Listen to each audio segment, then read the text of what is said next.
엄마는 어차피 오래 못 버티셔. 제 친아들이 며느리한테 한 말이에요. 아픈 남편 10년 넘게 혼자 간병하고 논밭 일하며 버텨온 이 엄마가 오래 못 버틸 거라고요? 웃긴 건 그 말 들은 순간 저는 오히려 정신이 번쩍 들었어요. 아, 이번엔 절대 당하면 안 되겠구나. 그럼 지금부터 제가 어떻게 여기까지 왔는지 처음부터 들려드릴게요. 새벽 4시, 알람도 없이 눈을 뜨는 습관이 된 지 이미 오래되었어요. 저는 어둠 속에서 천천히 몸을 일으켰어요. 옆방에서 들리는 남편의 가쁜 숨소리를 확인하고 나서야 조심스럽게 방문을 열었습니다. 부엌으로 가는 복도는 차가웠습니다. 난방비를 아껴야 했으니까요. 냉장고를 열었습니다. 김치 한 통, 된장 조금, 어제 밭에서 캐온 감자 몇 개. 그게 전부였지만 아침을 준비했습니다. 감자를 씻고 껍질을 벗기고 된장찌개를 끓였습니다. 남편이 깨어나면 먹여야 했으니까요. 해가 뜨면 저는 밭으로 나갔습니다. 허리는 이미 아프고 무릎은 삐걱거렸지만 멈출 수가 없었어요. 이 땅이라도 있으니 망정이지. 땅은 거짓말을 하지 않았습니다. 씨를 뿌리면 싹이 나고 물을 주면 자랐습니다. 사람처럼 배신하지 않았어요. 호미질을 하다 보면 문득문득 아들 생각이 났어요. 어릴 적엔 엄마 뒤를 졸졸 따라다니던 부침성 좋은 아이였어요. 엄마, 나도 할래. 하며 작은 손으로 흙을 만지던 그 아이가 언제부터인가 도시로 떠나 돌아오지 않았어요. 처음엔 자주 전화가 왔죠. 엄마, 잘 지내세요? 돈 붙일게요. 하지만 시간이 지나면서 전화는 점점 뜸해졌습니다. 한 달에 한 번, 두 달에 한 번, 그러다 명절에만, 그러다 아예 오지 않게 되었습니다. 명절이 되면 저는 혼자 차례상을 차렸습니다. 작은 밥상 위에 나물 몇 가지, 전 몇 장, 과일 조금. 남편은 침대에 누워 있었고 아들은 전화조차 받지 않았습니다. 올해도 안 오겠지. 그녀는 상 앞에 앉아 혼자 절을 올렸습니다. 아픈 남편은 소파에 앉아 지켜봤습니다. 아들이 보고 싶었지만 꾹 참았습니다. 아들이 있으면 좀 덜 쓸쓸할 텐데 얼마나 바쁘면 못 오겠어. 잘 살면 됐지. 그렇게 스스로를 다독였습니다. 그러던 어느 날 밤 남편이 쓰러졌습니다. 화장실에서 나오다가 그대로 주저앉았습니다. 119를 부르고 응급실로 실려갔습니다. 저는 병원에서 떨리는 손으로 아들에게 전화를 걸었습니다. 한 번, 두 번, 세 번, 연결음만 길게 울렸습니다. 마침내 아들이 받았을 때 저는 다급히 말했습니다. 여보세요? 아들아, 엄마야. 아버지가 쓰러지셨어. 병원에 와야 할 것 같은데. 그런데 돌아온 대답은 차가웠습니다. 엄마, 지금 회의 중이에요. 나중에 전화 드릴게요. 하지만 아버지가 엄마, 진짜 바빠요. 끊을게요. 전화가 끊겼습니다. 저는 멍하니 핸드폰을 바라보았습니다. 복도 끝 창문 너머로 차가운 겨울바람이 불어왔습니다. 나중에라는 말. 그 나중에는 결국 오지 않았어요. 제 옆엔 아무도 없었습니다. 저는 힘들었지만 두 손을 꼭 쥐며 결심했습니다. 혼자 할 수 있어. 나 혼자서도 할 수 있어. 남편은 다행히 목숨을 건졌지만 거동이 불편해졌습니다. 저는 병원과 집으로 가며 남편을 돌보기 시작했습니다. 잠은 2~3시간밖에 자지 못했습니다. 허리는 끊어질 듯 아팠고 손목은 퉁퉁 부었습니다. 그래도 저는 멈추지 않았습니다. 이게 내 업이려니. 하지만 가끔 문득 생각했습니다. 나는 언제까지 이렇게 살아야 할까? 어느 날 동네 보건소에서 요양보호사 자격증 교육 포스터를 보았습니다. 망설임 없이 신청했습니다.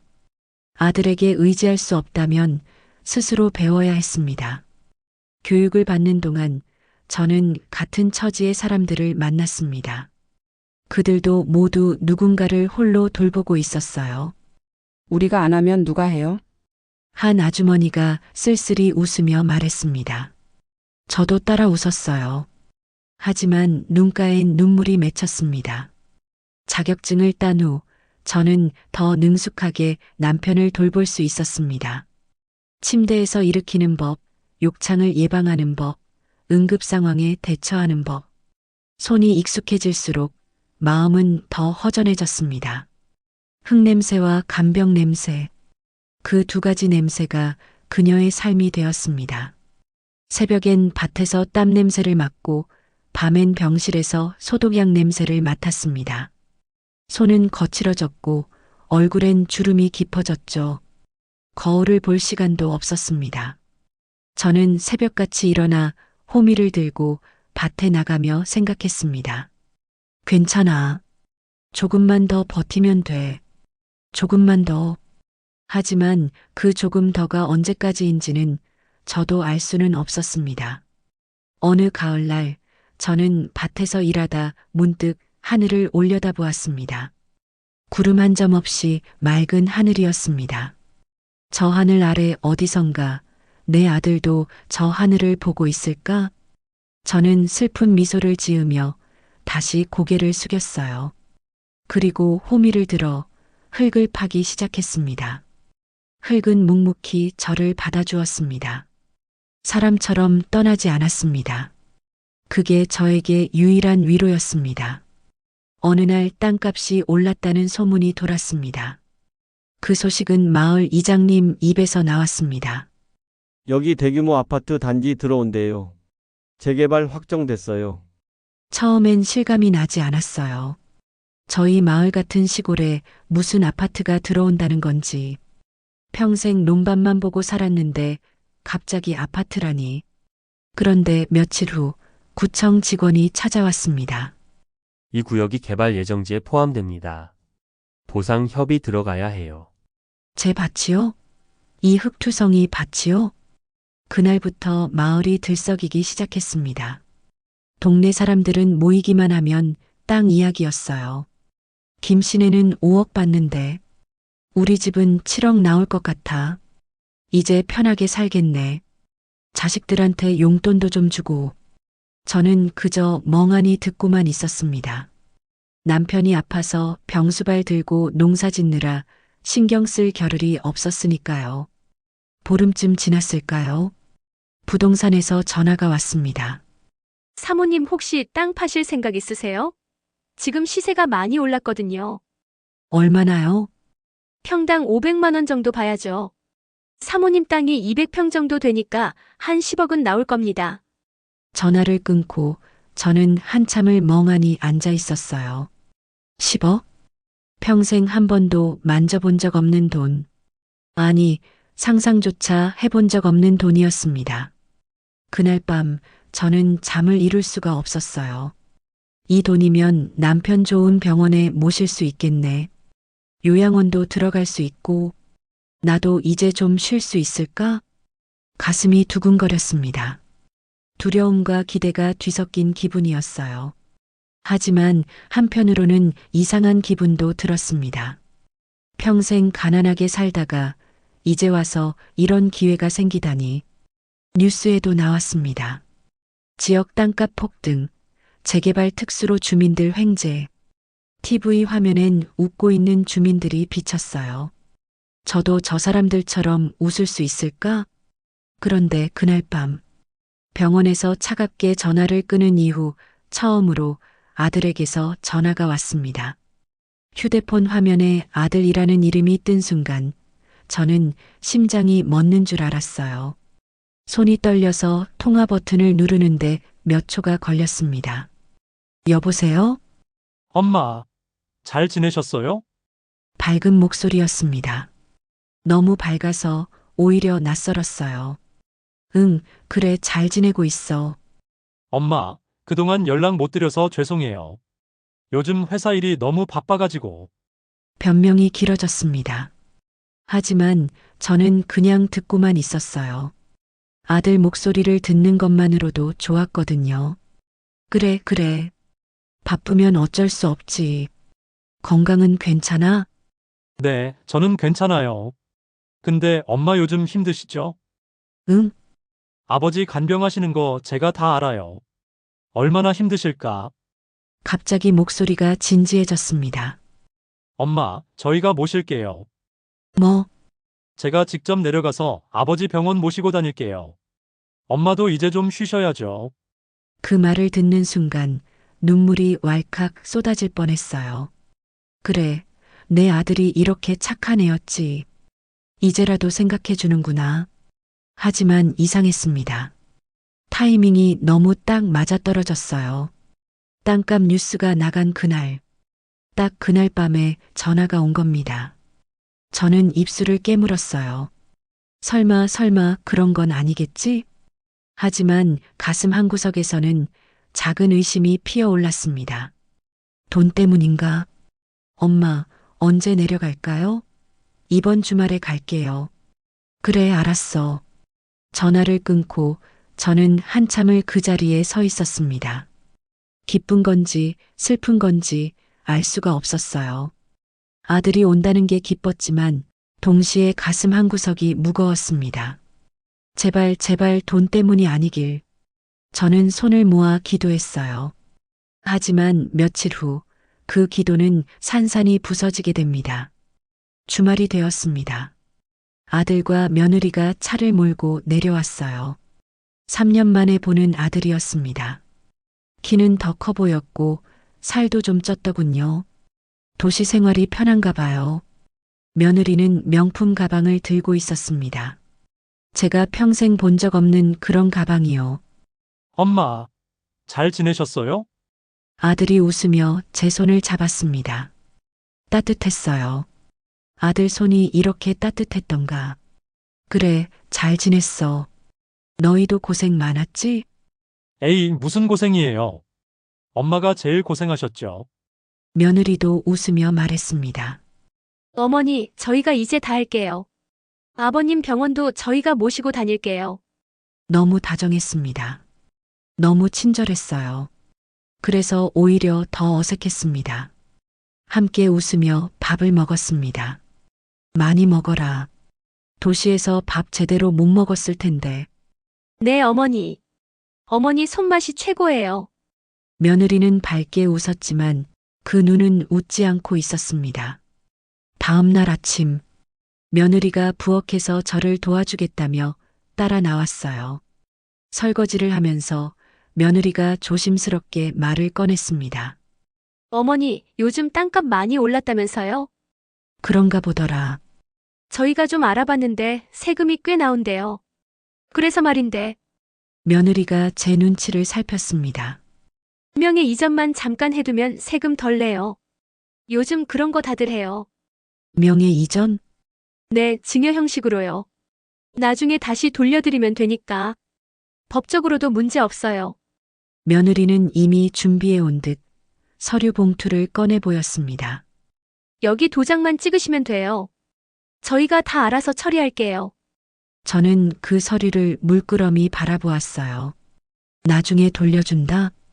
정말 그럴까요? 생각 좀 해볼게. 아, 네, 천천히 생각하세요. 며느리 얼굴에 실망이 스쳤습니다. 하지만 금방 미소를 지으며 말했죠. 저희가 어머니 위해서 하는 거예요. 세금 많이 내면 속상하시잖아요. 나 위해서?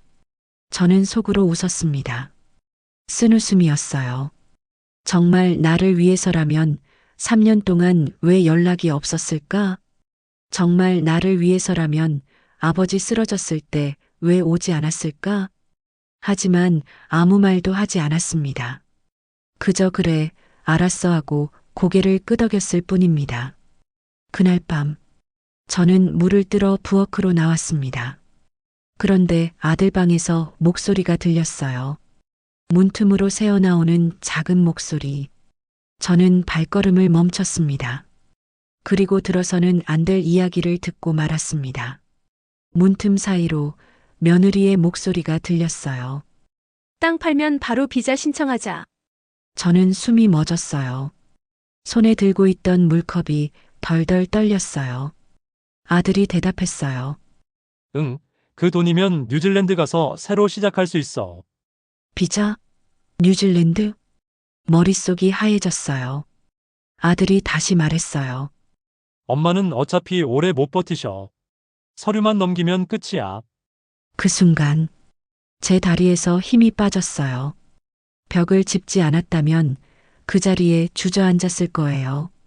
오래 못 버틴다고? 내가 10년 넘게 남편 간병하며 새벽부터 밤까지 일하며 혼자 모든 걸 버텨온 이 엄마가 오래 못 버틸 거라고? 아들의 목소리가 또 들렸어요. 빌라 계약금도 이미 넣어놨어. 이번 달 안에만 정리하면 돼. 서류만 받아내면 바로 처리할 수 있어. 어머님이 도장 안 찍으시려고 하면 어떡해? 그럼 병원비 이야기를 꺼내. 아버지 좋은 병원에 모시자고. 아, 맞다. 그러면 안 찍을 수가 없겠네. 두 사람이 낮게 웃었어요. 그 웃음소리가 제 심장을 찔렀어요. 저는 그 자리에 얼어붙은 채 서 있었어요. 온몸이 떨렸어요. 분노인지 슬픔인지 배신감인지 이 모든 감정이 한꺼번에 몰려왔어요. 이게 효도였어? 이게 날 모시겠다는 거였어? 손에 든 물컵의 물이 바닥에 쏟아졌어요. 작은 소리였지만 방 안이 갑자기 조용해졌어요. 밖에 어머님인가? 며느리의 목소리였어요. 저는 황급히 부엌으로 돌아왔어요. 가슴이 터질 것 같았어요. 싱크대에 손을 짚고 거친 숨을 내쉬었어요. 진정해. 진정하자. 하지만 진정이 되지 않았어요. 눈물이 왈칵 쏟아질 것 같았어요. 그때 방문이 열리는 소리가 들렸어요. 며느리가 복도로 나왔어요. 어머니, 안 주무세요? 저는 황급히 눈물을 닦고 돌아봤어요. 아, 목이 말라서 물 좀 마시려고. 아, 그러세요? 저를 시키시지 그러셨어요. 며느리는 미안한 척 웃었어요. 하지만 그 눈은 저를 살피고 있었어요. 이 사람 혹시 들었나 하는 눈빛이었어요. 저는 최대한 자연스럽게 웃었어요. 아니야, 괜찮아. 너희 나 때문에 깼구나. 어서 자라. 네, 어머니도 주무세요. 며느리가 방으로 들어갔어요. 저는 그 뒷모습을 물끄러미 바라봤어요. 그리고 천천히 제 방으로 돌아왔어요. 문을 닫고 침대에 앉았어요. 온몸이 떨렸어요. 이제야 실감이 났어요. 효도가 아니라 거래였구나. 아니, 거래도 아니었어요. 사기였어요. 엄마 모시겠다는 말, 병원 모시고 다니겠다는 약속, 이제 쉬세요라는 위로, 전부 다 거짓말이었어요. 저는 손으로 입을 막았어요. 소리내어 울까봐. 어깨가 떨렸어요. 눈물이 멈추지 않았어요. 왜 이럴까? 내가 뭘 잘못했을까? 내가 아들을 어떻게 키웠길래?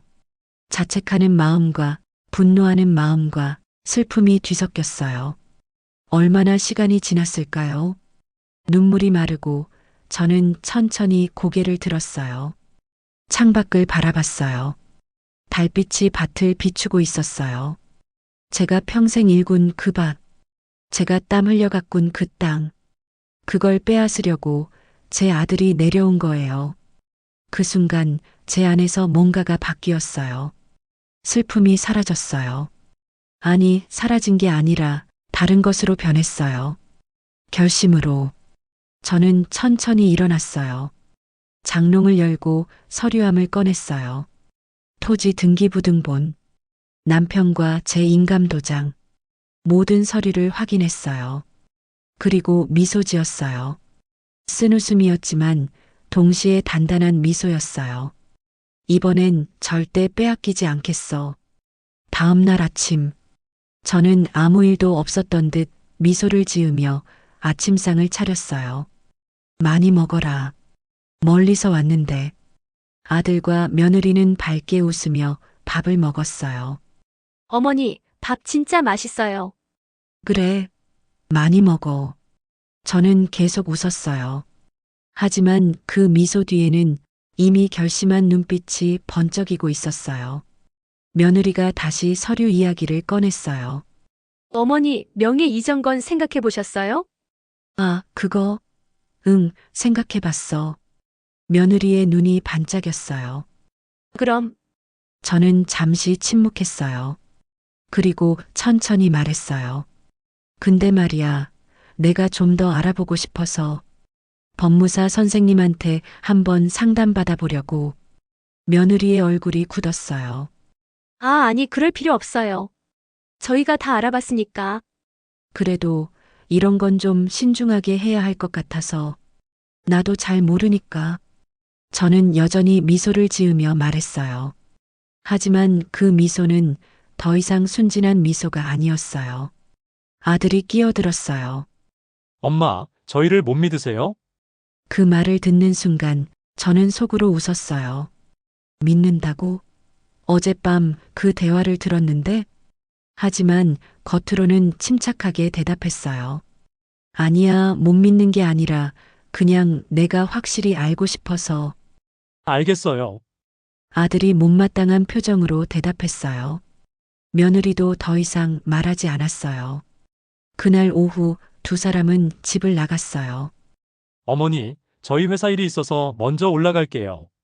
그래, 조심해서 가거라. 저는 현관까지 나가 배웅했어요. 차가 멀어지는 걸 보면서 저는 천천히 돌아섰어요. 그리고 중얼거렸어요. 이제 시작이야.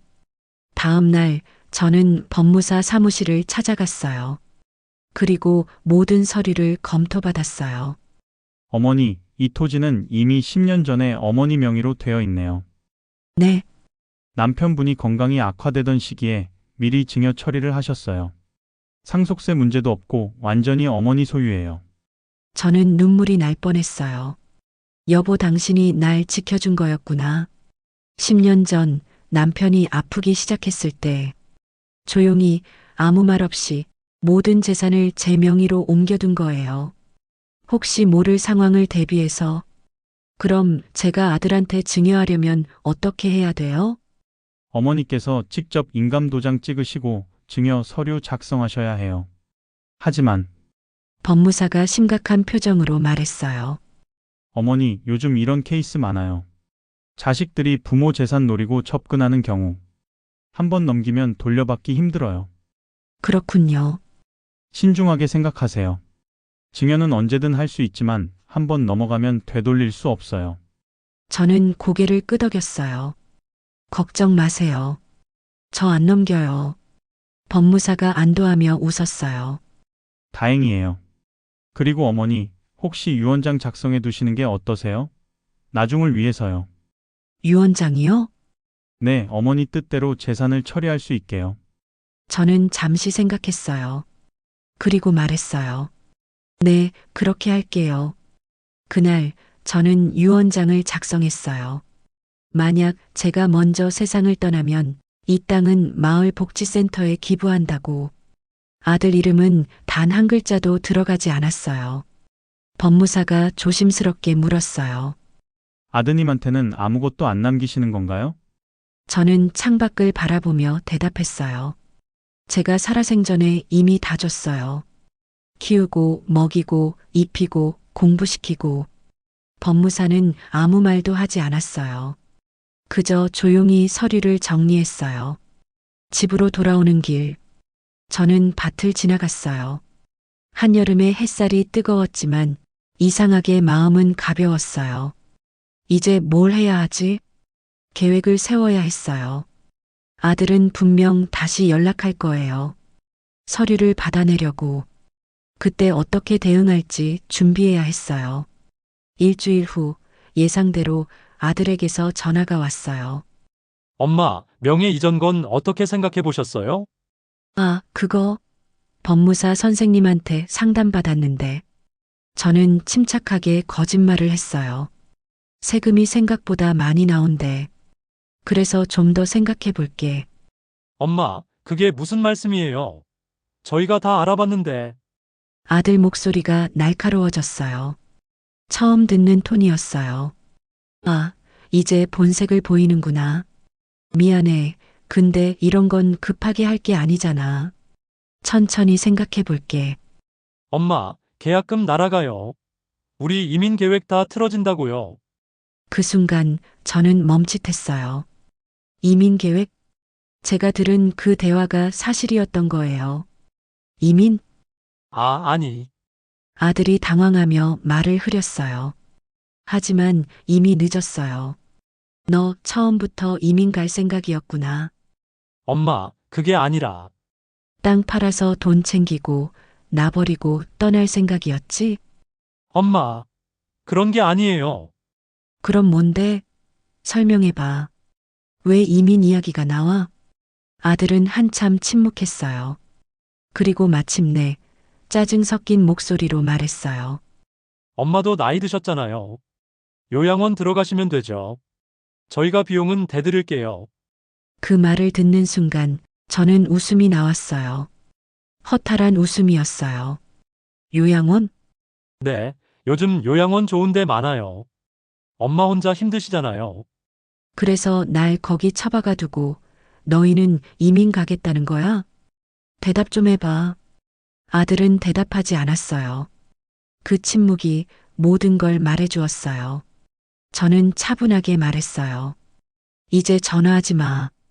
그리고 다시는 내려오지도 마. 엄마, 너한테 줄 땅 없어. 내가 살아있는 동안 쓸 거니까. 엄마, 정말 이러실 거예요. 아들이 소리쳤어요. 하지만 저는 흔들리지 않았어요. 그래, 나 이럴 거야. 넌 이미 내가 받을 거 다 받았어. 이제 내 인생은 내가 살 거야. 그리고 전화를 끊었어요. 손이 떨렸어요. 하지만 후회는 없었어요. 오히려 시원했어요. 평생 참고 살았던 말들을 처음으로 해본 것 같았어요. 저는 창밖을 바라봤어요. 밭에는 여전히 햇살이 쏟아지고 있었어요. 이제 시작이야. 내 인생의 진짜 주인은 나니까. 하지만 이건 끝이 아니었어요. 며칠 후 제게 예상치 못한 소식이 들려왔어요. 남편의 상태가 급격히 나빠진 거예요. 병원에서 연락이 왔어요. 보호자분 빨리 오셔야 할 것 같습니다. 저는 서둘러 병원으로 갔어요.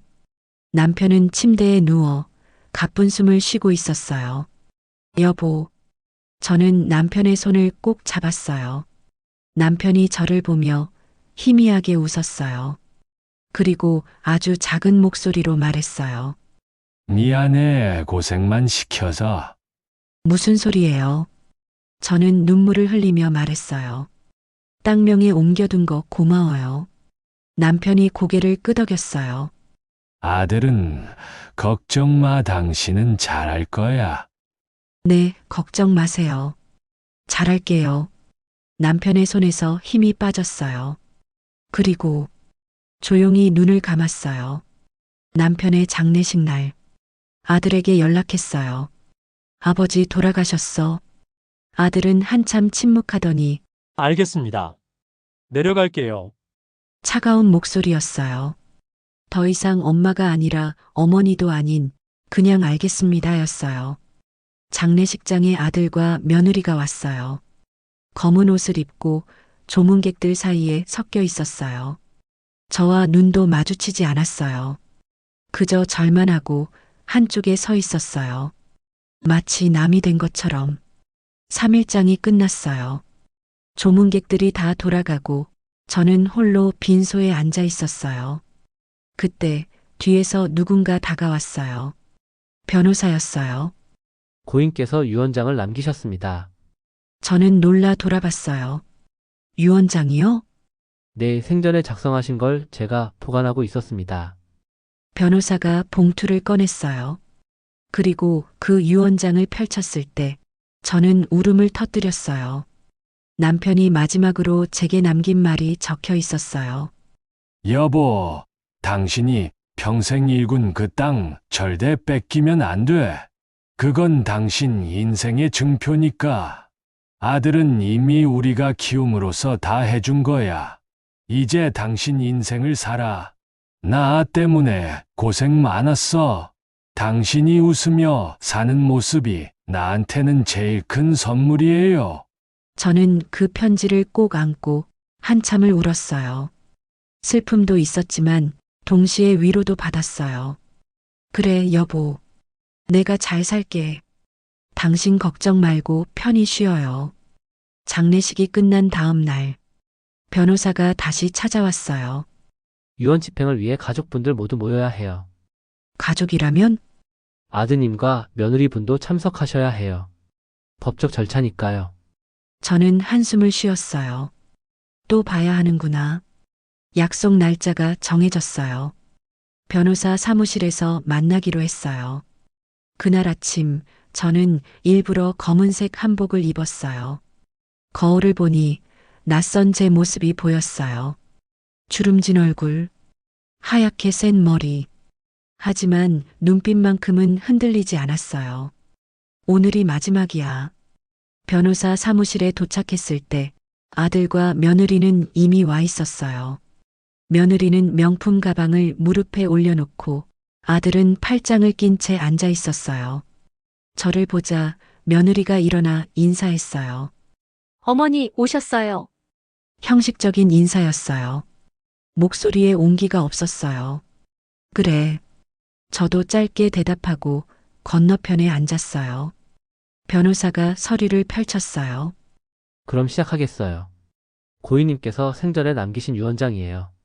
며느리가 몸을 앞으로 기울였어요. 아들도 자세를 바로 했어요. 드디어 재산 분배 이야기가 나오는구나 하는 표정이었어요. 변호사가 차분하게 읽기 시작했어요. 본인은 건강이 악화되던 2014년 모든 부동산을 배우자에게 증여했음을 확인해요. 아들의 얼굴이 굳었어요. 2014년? 네, 10년 전이에요. 당시 고인께서 건강검진 결과가 좋지 않아 미리 정리하신 것으로 보여요. 변호사가 등기부등본을 꺼내 보였어요. 모든 토지와 건물은 2014년 3월 15일부로 배우자 명의로 이전 완료됐어요. 며느리가 벌떡 일어났어요. 이게 무슨 소리예요? 그럼 우리는 며느리분 일단 앉아주세요. 아직 끝나지 않았어요. 변호사가 손짓했어요. 며느리는 억지로 앉았지만 얼굴은 새하얗게 질려 있었어요. 변호사가 다시 서류를 읽었어요. 그리고 본인이 사망 시 현금 자산은 다음과 같이 분배한다. 장례 비용 제외 후 남은 금액은 전액 배우자에게 상속한다. 잠깐만요. 아들이 소리쳤어요. 그럼 제 상속분은요? 전 아들이잖아요. 변호사가 침착하게 대답했어요. 법적으로 배우자가 1순위 상속인이에요. 그리고 고인께서는 생전에 이미 모든 재산을 배우자에게 이전하셨기 때문에 상속 재산 자체가 거의 없어요. 거의 없다는 게 무슨 말이에요? 현금 자산 약 300만 원이 전부예요. 장례 비용으로 이미 사용했고요. 300만 원. 며느리가 비명처럼 소리쳤어요. 저는 조용히 앉아서 그 모습을 지켜봤어요. 아들의 당황한 얼굴, 며느리의 절망한 표정. 이상하게도 슬프지 않았어요. 오히려 후련했어요. 아들이 저를 돌아봤어요.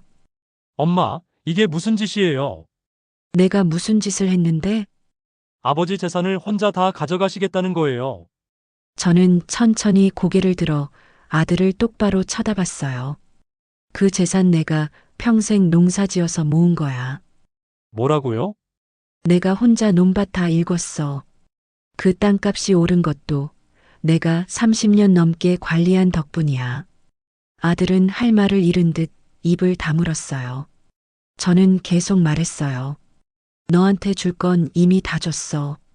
대학 등록금, 생활비, 결혼자금. 그것만 해도 수천만 원이야. 그건 부모 돌이 아니에요. 그래, 부모 돌이었지. 그럼 자식 돌이는 뭔데? 아들이 움찔했어요. 3년 동안 전화 한 통 없이 살다가 땅값 올랐다는 소식 들으니까 그제야 내려온 게 자식 돌이야? 엄마, 내 아버지 쓰러졌을 때 회의 중이라며 전화 끄는 게 자식 돌이야? 아들의 얼굴이 빨개졌어요. 며느리가 끼어들었어요. 어머니, 저희도 사정이 있었어요. 회사 다니는 사람이 어떻게? 저는 며느리를 향해 돌아섰어요. 사정? 그래, 사정 있었겠지. 이민 준비하느라 바빴으니까. 며느리의 얼굴이 하얗게 질렸어요. 그건 뉴질랜드 비자 신청하고 빌라 계약금 넣느라 바빴잖아. 내가 다 들었어. 며느리는 아무 말도 하지 못했어요.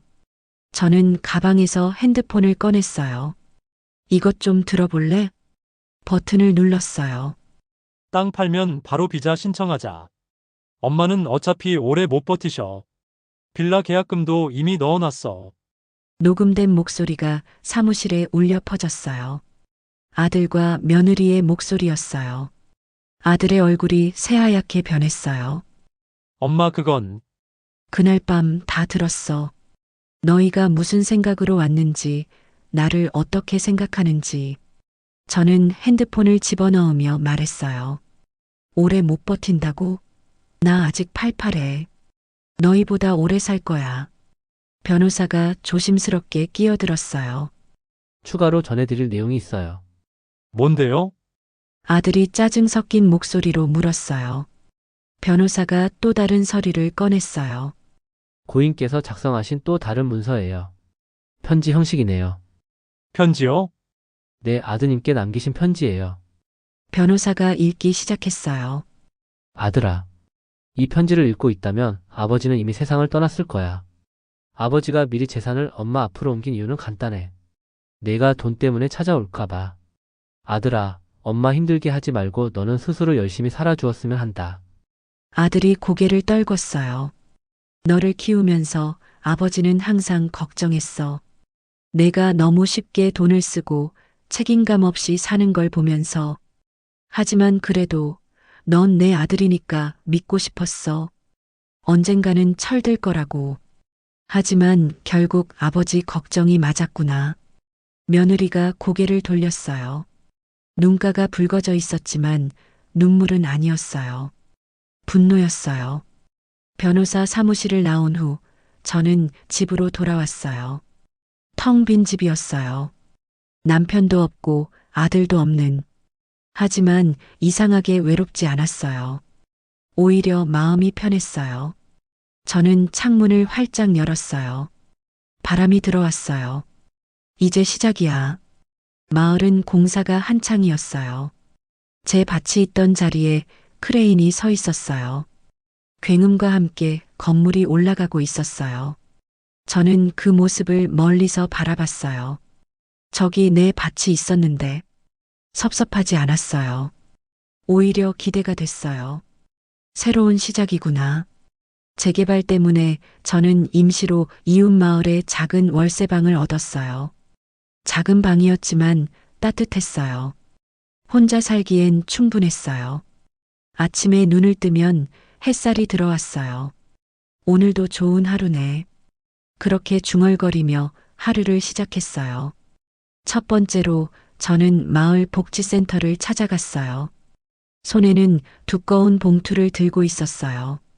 할머니, 무슨 일이세요? 센터 원장님이 반갑게 맞아주셨어요. 저는 조용히 봉투를 내밀었어요. 이거 써주세요. 이게 뭔데요? 봉투를 열어본 원장님이 깜짝 놀랐어요. 5억. 할머니, 이게 무슨... 혼자 사시는 어르신들 도와주세요. 밥도 챙겨드리고 병원도 모시고. 할머니, 이렇게 큰 돈을 정말 괜찮으세요? 저는 고개를 끄덕였어요. 괜찮아요.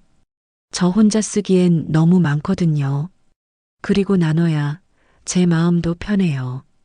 원장님이 눈물을 흘렸어요. 할머니, 정말 감사합니다. 복 많이 받으실 거예요. 저는 손을 내저었어요. 복은 이미 받았어요. 제가 하고 싶은 대로 살 수 있으니까요. 두 번째로 저는 자원봉사를 신청했어요. 남편 돌보며 딴 요양보호사 자격증. 이제는 다른 분들을 돕는 데 쓰고 싶었어요. 매주 화요일과 목요일. 저는 복지센터에 가서 어르신들을 만났어요. 손 씻는 거 도와드리고 밥 드시는 거 챙겨드리고 그냥 옆에 앉아서 손을 잡아드렸어요. 손만 잡아줘도 좋아하시니 세상에 이런 일이 있나 싶네요. 어떤 할머니는 제 손을 꼭 잡고 말했어요. 고맙네, 고마워. 우리 자식들도 안 오는데. 그 말을 듣는 순간 가슴이 찡했어요. 나만 그런 게 아니구나. 세상엔 저처럼 혼자 외롭게 사시는 분들이 많았어요. 그분들에게 제가 작은 위로가 될 수 있다면 그것만으로도 충분했어요. 어느 날 복지센터 선생님이 물었어요. 할머니, 자원봉사 이렇게 열심히 하시는 이유가 있으세요? 저는 잠시 생각하다 대답했어요. 제가 외로웠거든요. 오랫동안. 그래서 다른 분들도 외롭지 않게 해드리고 싶어요. 선생님이 눈시울을 붉히며 고개를 끄덕였어요. 세 번째로 저는 동네 어르신들을 초대했어요. 평생 신세 진 분들이에요. 남편 아플 때 도와주신 분들, 외로울 때 말 걸어주신 분들, 마을 회관을 빌려서 작은 잔치를 열었어요. 삼겹살도 굽고 막걸리도 한 잔씩 드리고 평생 못했던 수다를 떨었어요. 할머니, 요즘 표정이 밝아지셨네. 이장님이 웃으며 말했어요. 그런가요? 마음이 편해서 그런가 봐요. 자식들이 효도하나 봐? 저는 잠시 멈칫했어요. 그리고 웃으며 대답했어요.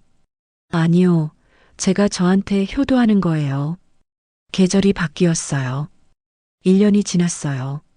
아파트 공사는 계속됐어요. 저는 가끔 공사 현장을 지나가며 생각했어요. 저기 내 새 집이 생기고 있구나. 기대가 됐어요. 새로운 삶이 기다리고 있을 것 같았어요. 2년이 지났어요. 저는 복지센터에서 정식 요양보호사로 일하기 시작했어요. 자원봉사가 아니라 제대로 된 일이었어요. 할머니 나이도 있으신데 괜찮으세요? 원장님이 걱정스럽게 물었어요. 저는 웃으며 대답했어요. 괜찮아요. 저 아직 팔팔해요. 일하는 게 더 좋아요. 돈이 필요해서가 아니었어요. 누군가에게 필요한 사람이 되고 싶었어요. 그게 저를 살아있게 했어요. 3년이 지나 아파트가 거의 완공됐어요. 저는 드디어 새 아파트를 분양받았어요.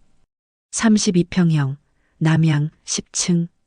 평생 아파트 한번 살아보는 게 꿈이었는데 이제 그 꿈이 이루어지는 거예요. 입주가 시작됐어요. 저는 새 아파트 열쇠를 받았어요. 손이 떨렸어요. 문을 열었어요. 와, 새 아파트 냄새가 났어요. 깨끗한 거실, 넓은 주방, 따뜻한 난방, 환한 창문 너머로 마을 전체가 보였어요. 이게 내 집이야.